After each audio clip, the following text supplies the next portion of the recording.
Thank you for joining the Lakeside Light Podcast.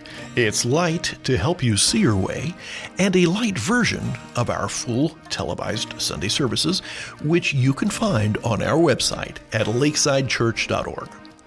This audio podcast is a weekly sermon message of intellectual, spiritual, and sometimes humorous nourishment for the road. Enjoy.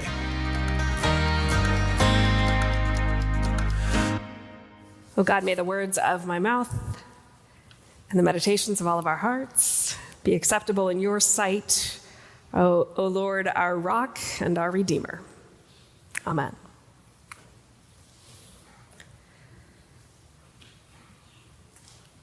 In the book of Ruth, which Kinsey just read from and gave a great synopsis of, the beginning part, we never hear God speak, which I believe makes Ruth pretty much the perfect book to be reading when we are thinking about how we can hear God speaking, right? God's voice, God's call, which is what we've been talking about when talking about vocation. Comes from the word that also is the root of vocal, right? Voice.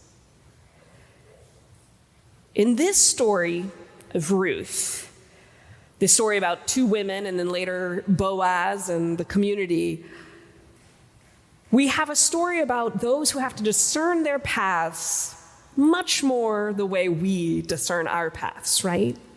They, like us, had to hear God's call a little less directly or clearly.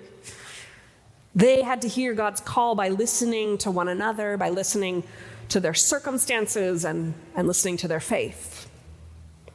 So I'm gonna give my recap of Ruth, which again, Kinsey did pretty well for us, so you get to hear it twice, a little bit. But the book of Ruth begins by talking about Naomi, one of the main characters of Ruth. Naomi has a husband and two sons and lives in the land of Judah in Bethlehem. The house of bread, right? Lives in Bethlehem, but there's a famine. There is no bread in Judah.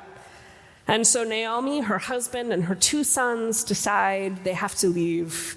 They have to go to a place where there might be opportunities for them and food, and so they move to the country of Moab. So Naomi, her husband, and her two sons settle in Moab, where her two sons marry two Moabite women, Orpah and Ruth.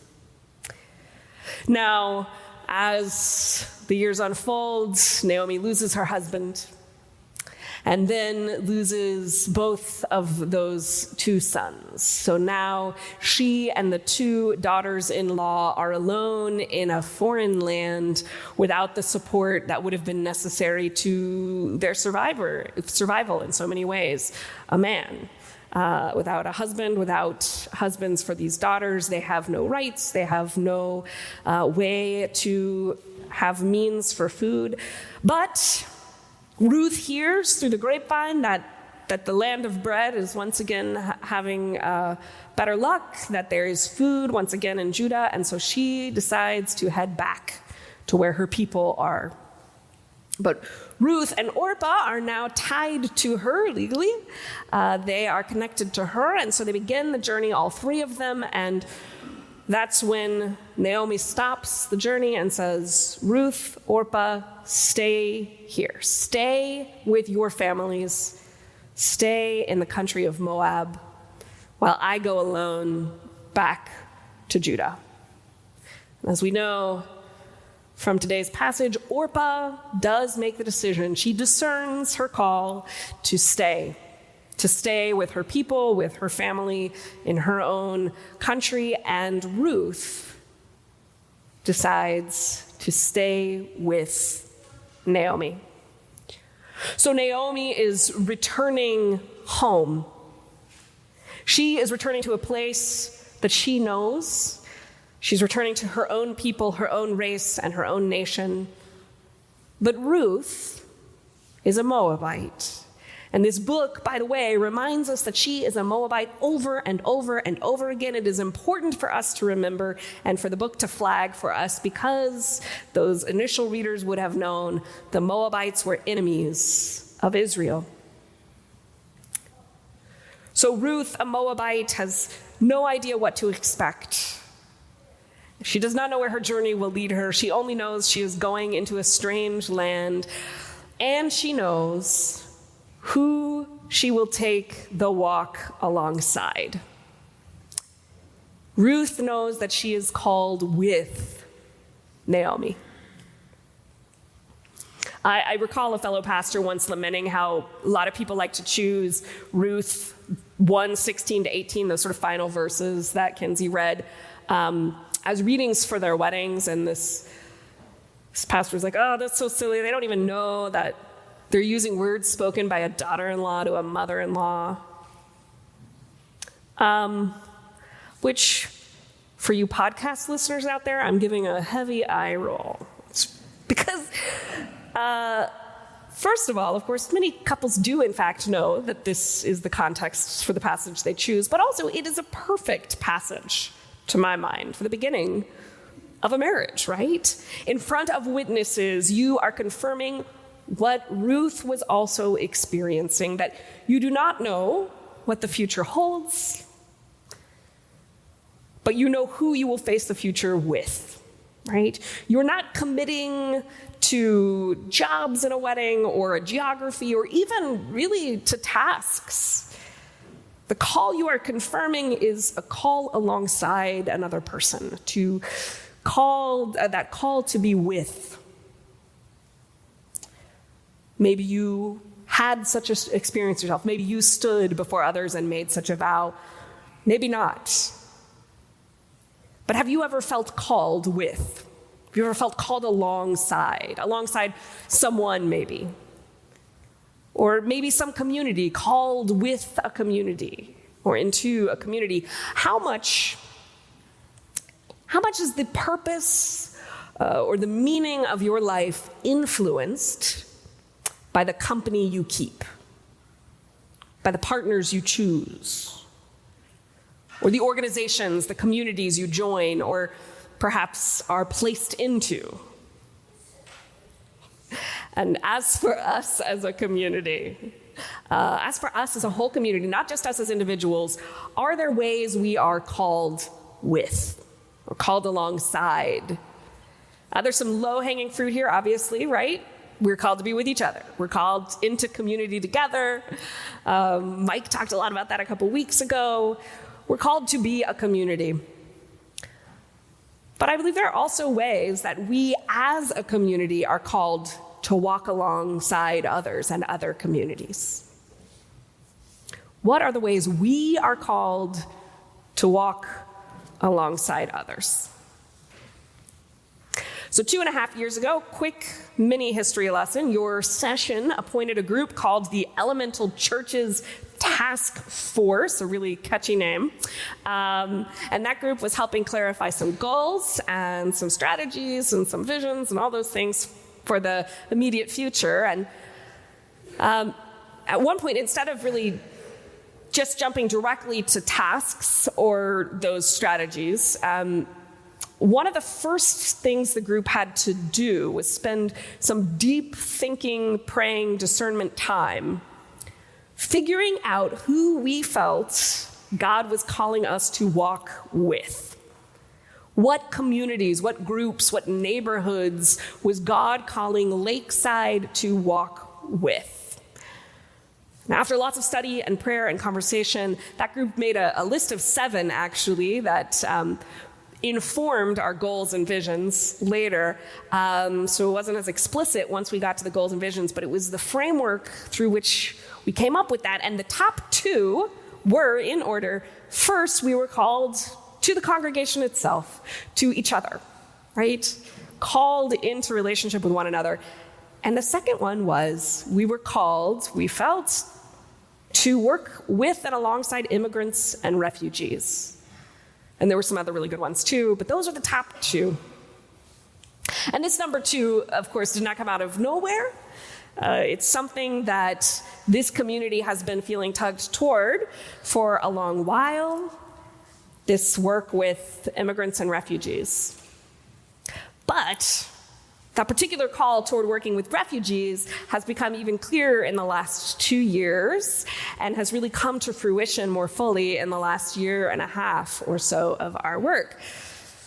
So here's where that's led. In April of 2023, we began to partner with Kentucky Refugee Ministries, KRM, to create within our congregation co-sponsor teams. And those are teams of, I think our groups have been 8 to 12 people that are paired with one incoming refugee family.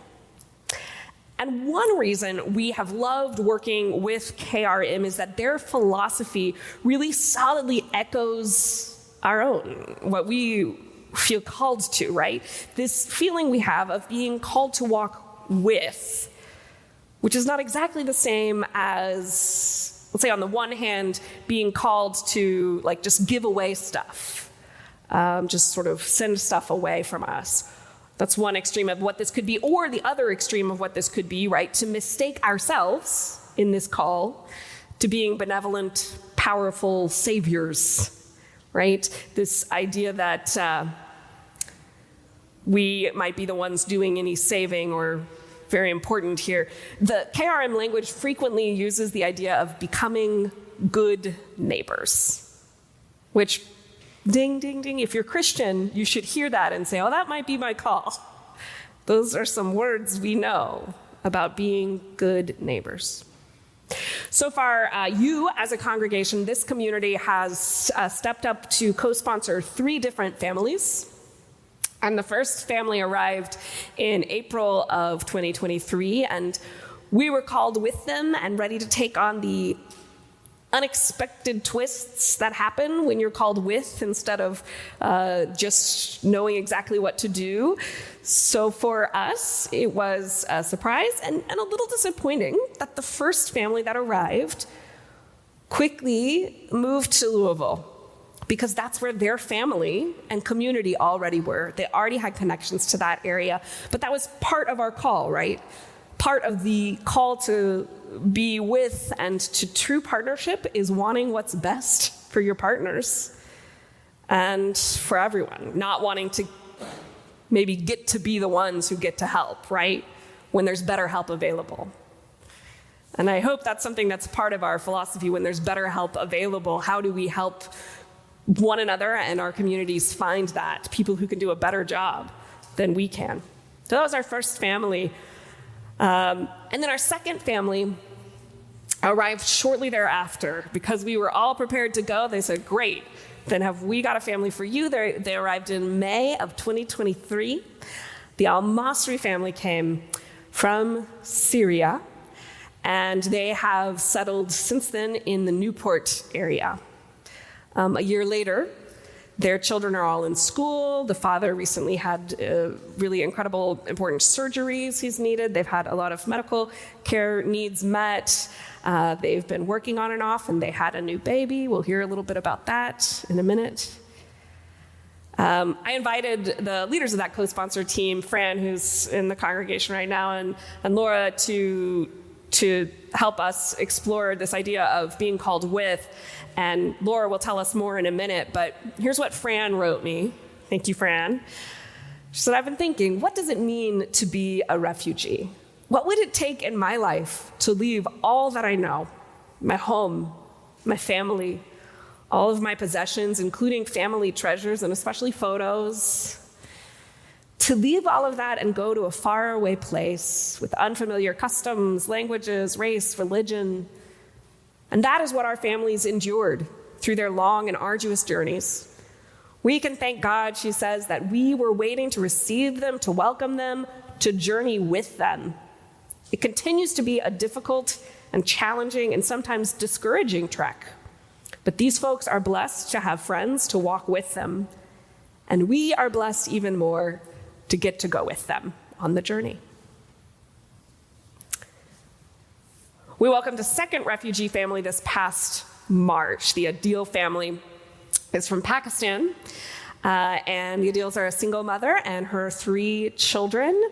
The family now lives in Covington, and the children have had a very busy summer, had like camps, and their mom has been training with St. Elizabeth, and she'll start that work officially within a week or so. We had a picnic just this last Sunday.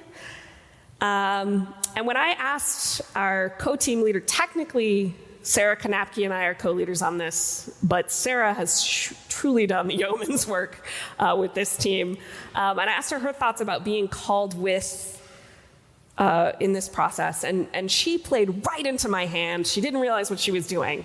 She played right into my hand, and she gave a perfect illustration for our gospel reading today. Our gospel reading has Jesus sending out his disciples, and he sends them in pairs. Jesus does not call his disciples to go into the field alone. They're sent 2 by 2. They are called with one another.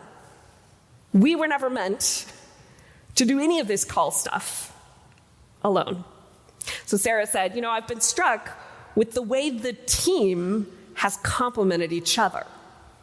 The way everybody's skills in this team of co-sponsors, all of their skill sets have been highlighted and needed at different times. And the way that people have given each other grace when we needed to not necessarily be as present, and then digging in when we can. Walking alongside one another as a team has been powerful as we have grown to know and help the family. I can speak from my perspective that it's been remarkable, and if you're ever wondering, could I be part of one of these teams, it's been remarkable how each different gift has been essential to the whole, and the work has been shared so well, from Doug Ginn over there having all of the skills necessary to help create plumbing solutions and all of the help set up to, I was actually, if any of you've been on any of these teams, can you just raise your hand? Of you, okay, from the back. Yeah. It's remarkable how many of these skills have come to the fore for each of these families in different ways. Thank you all for being parts of these teams. I want to now invite Lora forward to help tell a story about walking alongside, especially the Almastri family in this last year.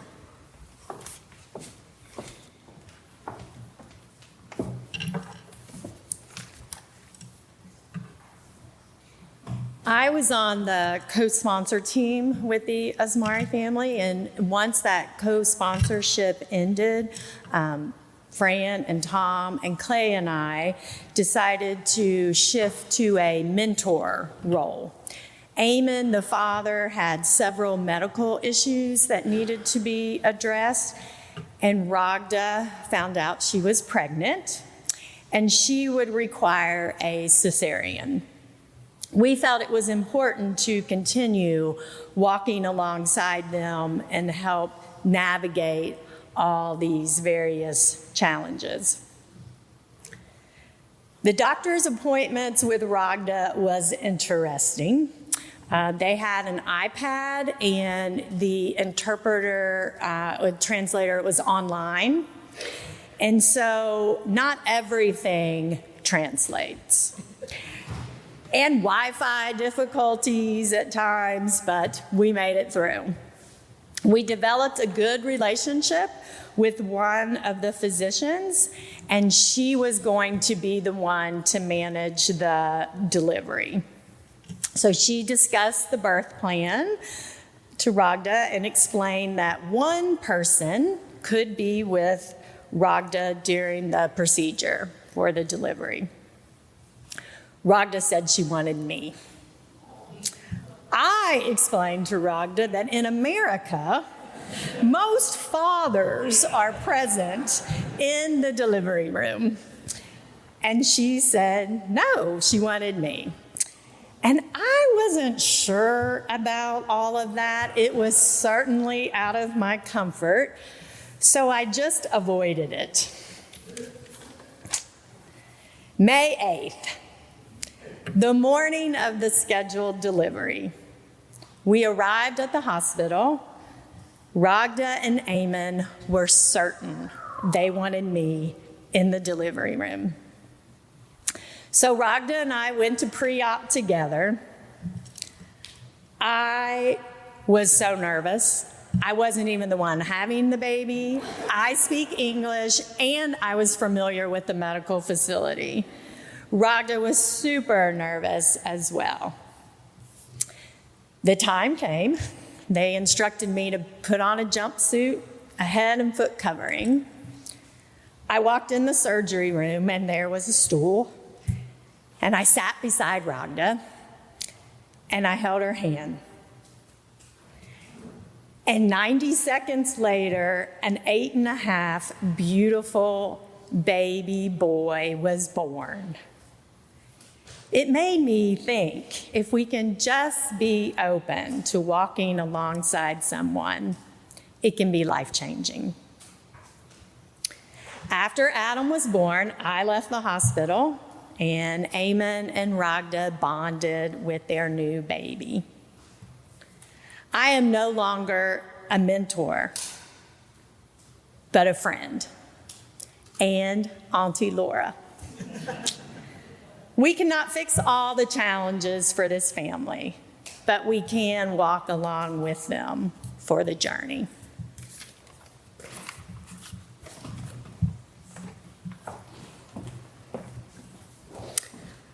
Lora was worried about talking too long, but I was like, that's the story people want to hear. It's so beautiful. Ultimately, just as Naomi embraced Ruth, Ruth is embraced and cared for by her new community. Her call to walk alongside Naomi becomes the community's call to embrace a stranger in a strange land. And you might remember where that leads. The epilogue to the story, right, is that Ruth is named in the Gospel of Matthew's genealogy as the grandmother to Jesus. But the book of Ruth ends with this scene. After Ruth meets Boaz in the community, after the community embraces Ruth, she has a baby. And the book of Ruth ends with Naomi holding the baby and considering the baby blessed. What an illustration of the ways God's call can work in and through our lives. May it be so. Amen. The Lakeside Light Podcast is a copyrighted production of Lakeside Presbyterian Church. Visit our website at lakesidechurch.org for more information. Have a great week.